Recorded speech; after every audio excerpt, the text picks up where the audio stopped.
All right, shalom, shalom. First and foremost, I want to give all praise, honor, and glory unto Yahweh, Bahashem, Yahweh Shai, Bahashem, Rakaha Kodash. Double honors to the apostles and the elders, a great millstone who teach and rule well, and peace and salutations to the hopeful elect, pushing this gospel amongst the four winds with truth and sincerity. All right, to you I say shalom. This is your brother Paratham. All right, with a quick lesson. As you can see, I got a picture of an Edomite hand just in despair, fading in the darkness. All right, like as if it lost grip. Okay, this is a representation of Esau's dominion, his rulership, his power slipping away. All right, and just his demise, man. All right, so I'm gonna just hit some precepts, man. Lord willing, this lesson's edifying. I'm gonna go into I'm gonna open up with Revelations 20, starting from the top. All right, it's Revelations 20:1. And I saw an angel come down from heaven, having the key of the bottomless pit and a great chain in his hand. All right, this angel was Yahweh Shai. All right, the chain representing slavery or captivity. That key representing what? Control. Okay, and the bottomless pit is Europe. All right, for edification's sake.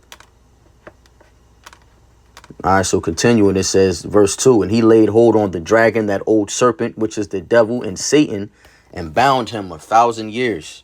Okay, so that dragon, that old serpent, that devil, Satan, okay, which is Esau, Edom, is the representation of the wicked. Esau, Edom, the so-called white man, is the physical counterpart of the demon Satan.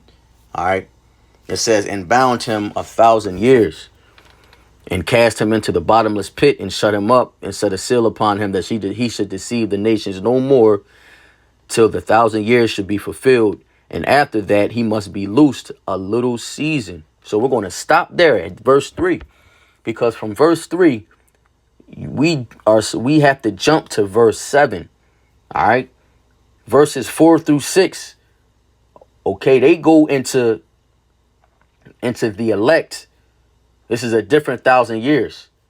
All right. They go into the elect reigning for 1,000 years with Yahweh Shai under the Heavenly Father Yahweh. All right. While the other nations are in captivity. All right. Esau will not be set loose in this time period. You have to bounce around. So from verse 3, we jump to verse 7. OK. And just the dragon, is representing the ancient Roman Empire. To whom where the authority came from that America has, because America's just roam all over again, man. All right. So we can jump down to verse 7. All right. Bear with me.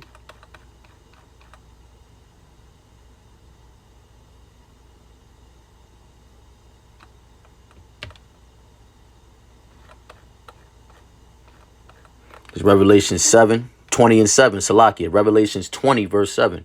And when the 1,000 years are expired, Satan shall be loosed out of his prison. Now you can see this is a continuation if you read from 3. All right. After it says back in 3, continuing, it says, and after that he must be loosed a little season. All right.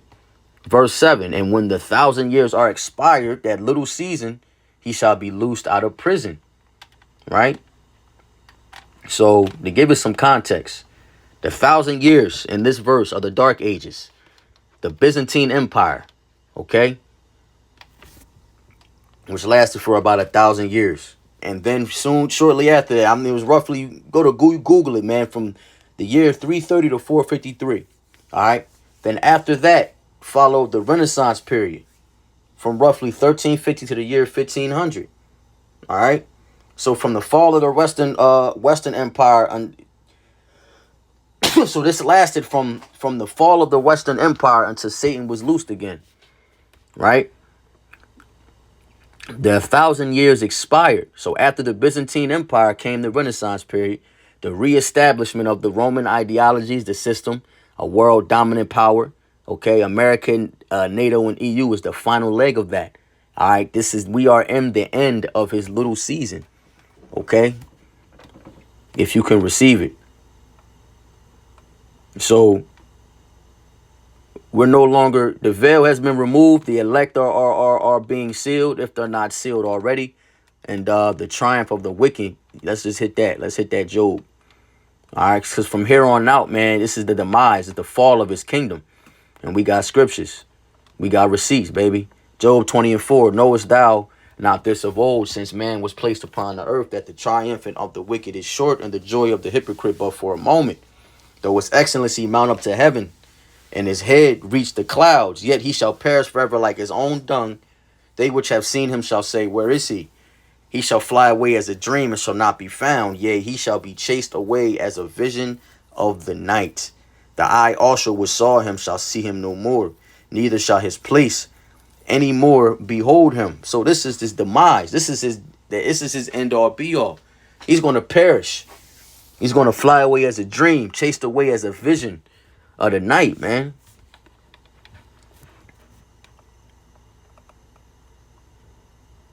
It's it's Job. Let's jump over to Job 21 and verse 7. Wherefore do the wicked live, become old, yea, and are mighty in power? Their seed is established in the sight with them, and the offspring before their eyes. Their houses are safe from fear, neither is the rod of Yahweh upon them. Why? Because this is his blessing. The earth is given into the hand of the wicked. Esau's blessing was the sword and fatness of the earth, resources. He has control over everything in this life, in this kingdom, in this age, right? It says, neither is the rod of Yahweh upon him. Why? Because he is the rod, all right? The rod of discipline. Deliver me from the wicked, which is thy sword, all right? King David was referring to Esau. Esau is the wicked. Esau is the sword to punish us for our iniquities. The Lord is using him. He's just a vessel. He's not stronger than us. He's not greater in number. He's not better than us in any way, shape, or fashion. All right. The Lord is using him and exalting him, all right, to correct us, to have us fall back in line. It's as simple as that, man.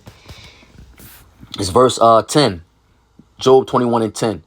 The bull gendereth and faileth not. The cow calveth and casteth not her calf. They send forth their little ones like a flock, and their children dance. They take the timbrel and harp and rejoice at the sound of the organ. They spend their days in wealth. This is the point. They spend their days in wealth, and in a moment go down to the grave. They spend their days in wealth, and in a moment they go down to the grave, man. The triumphing of the wicked is short, and the joy of the hypocrite is but for a moment. All right, so I'm going to stop there. Let me jump to Wisdom of Solomon 2 real quick.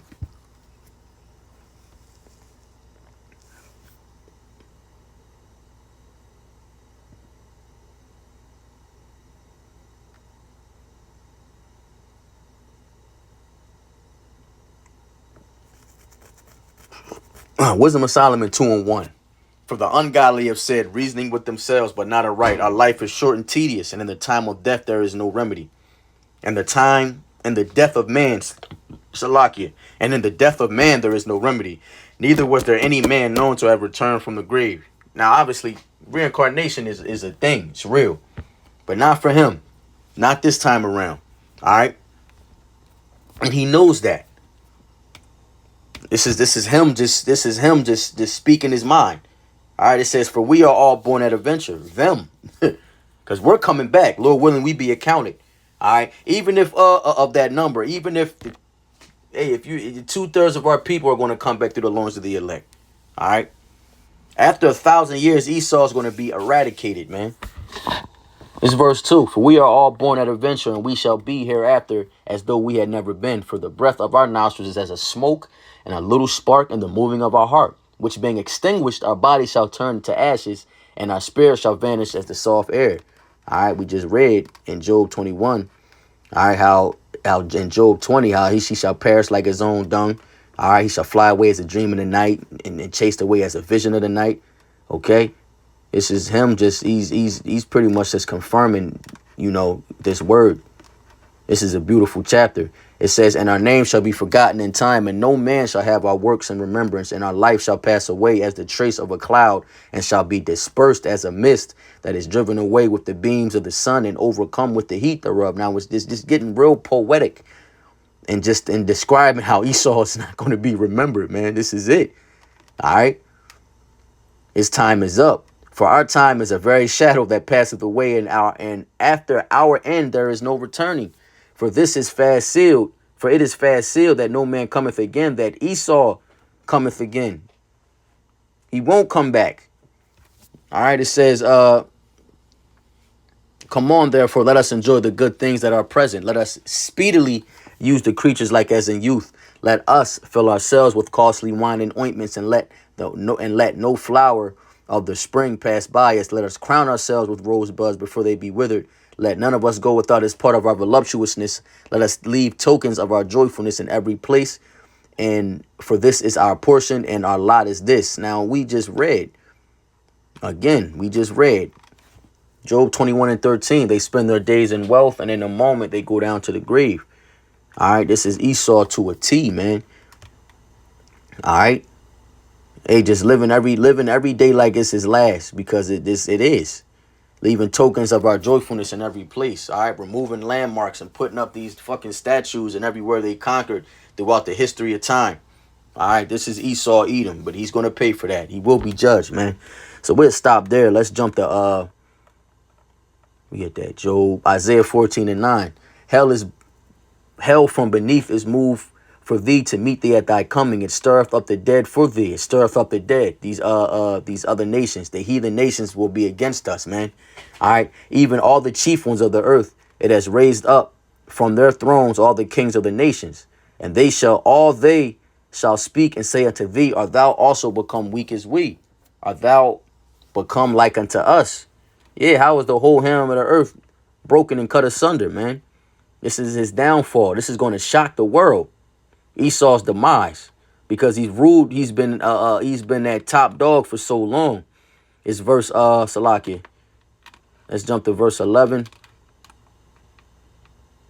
It says, thy pomp is brought down to the grave, and the noise of thy vows. The worm is spread under thee, and the worms cover thee. How art thou fallen from heaven, O Lucifer, son of the morning? All right. Esau, the physical counterpart of the demon Satan, man.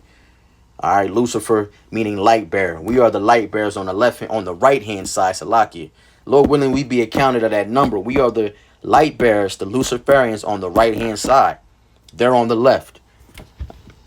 It's continuing. It says in verse 12, how art thou cut down to the ground, which did weaken the nations? How art thou cut? How is the whole hammer of the earth? Hammer representing power and strength. All right. It says, which did weaken the nations. For thou hast said in thine heart, I will ascend into heaven. I will exalt my throne above the stars of Yahweh, and I will sit also upon the mount of the congregation in the sides of the north. I will ascend above the heights of the clouds. I will be like the Most High. This is the pride coming before this destruction. Yet thou, verse 15, yet thou shalt be brought down to hell, into the sides of the pit. They that see thee shall narrowly look upon thee and consider thee, saying, is this the man that made the whole earth tremble, that did shake the kingdoms? I'll stop there. All right, because this is the man that made the whole earth to shake and tremble, man. All right. Now it's his time. This place will be turned to a fucking desert. All right. For the desert creatures, the scorpions, you know what I'm saying? The fucking lizards and all them desert animals. This is going to be for them. All right. We got a whole plot of land about to open up for them. All right, so look, that was it there. Let's keep rolling. Let's keep rolling.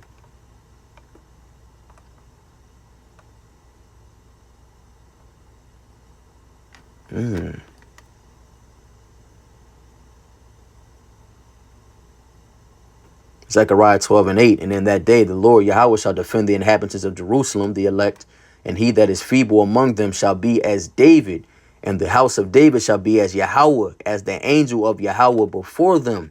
Spiritual power. All right. We're going to be exalted. We're going to be that standard lifted up. There's going to be a standard lifted up, man. It says, and it shall come to pass in that day that I will seek to destroy all the nations that come against Jerusalem. There's nothing good coming for him, man. All right. There's nothing good coming out of this for Esau, Edom, and these other nations, man. Mainly Esau, because the other nations would get their lands back after that 1,000 years, and they gonna be chilling under the law, happy. You know what I'm saying? Happy as shit. Let me see.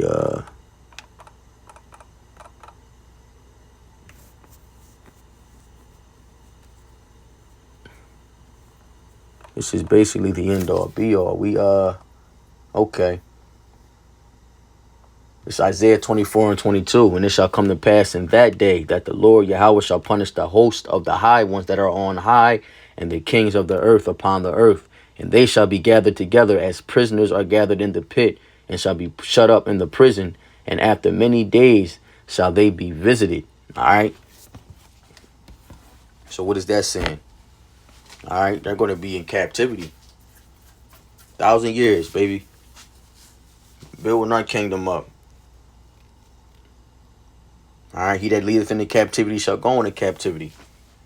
He that killeth with the sword must be killed with the sword. This is the patience and the faith of the saints, man. This is what we're waiting for, patiently. All right.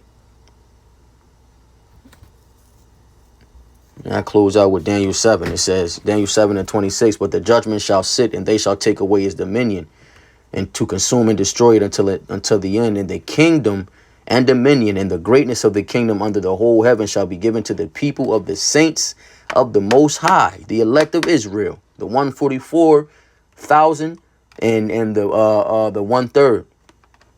All right, it says, whose kingdom is an everlasting kingdom, and all dominions shall serve and obey him. Hitherto is the end of the matter. As for Daniel, my cogitations much troubled me, and my countenance changed in me, but I kept the matter in my heart, because Daniel seen some shit. This troubled him, saying all this, and we can only imagine how the Lord showed him. But hey, them visions had to be crazy. Hey, Ezra said what? When after he seen the visions, woe is me. Who shall deliver me in those days? All right, because it's